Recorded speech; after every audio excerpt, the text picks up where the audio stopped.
Hi everyone, Caitlin from Pointer here. I am joined by Vicky from Purple Pajamas, and we're just going to have a quick chat about a few things that contribute to company culture.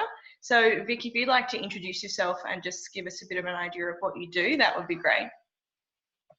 Yeah, well, what I do at the moment is really in terms of helping people navigate change, which is what Purple Pajamas is about. It's helping people feel comfortable in their skin, is really helping organisations understand this kind of new normal, which is working with distributed teams, remote work, and how to recreate, a culture that might have been, very, very different from the way that you're currently working now.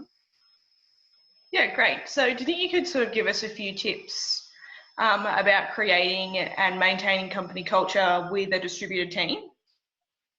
Yeah, look, and I think that the important thing is to try to recreate the culture, not create this new culture. So, we're talking about, the fact that my business is called Purple Pajamas, and I have to get out of my pajamas to get into work, but knowing that, you can sleep safely with everything being done.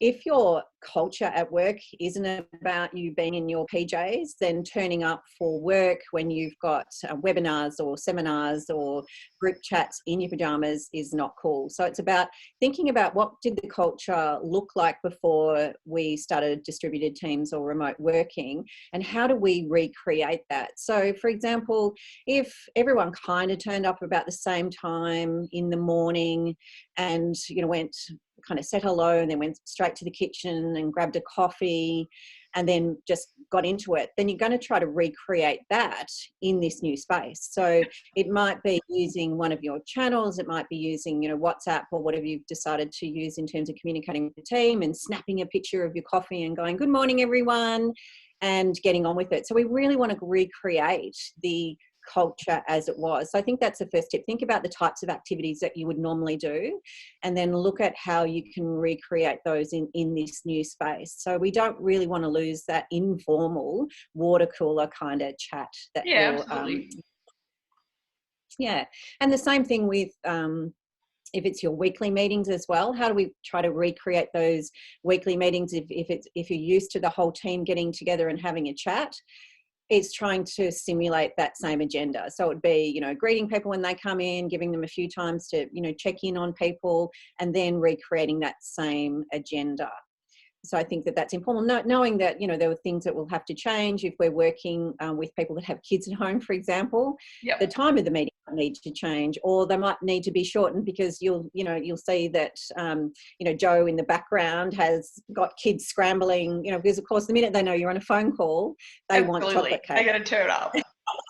That's it. So they turn it on. So we know that that's going to happen. So, enabling and allowing for that, and having a bit of fun with that as well. And then just the little norms that you create in your team. So if you do have a casual Friday, so coming back to the pajamas thing, that how do you make that online on Friday as well? It might be getting in a dress up or something like that to have a little bit of fun, or it might be sharing something personal from your home as part of that. So really trying to recreate that idea of we're a team, we're in this together.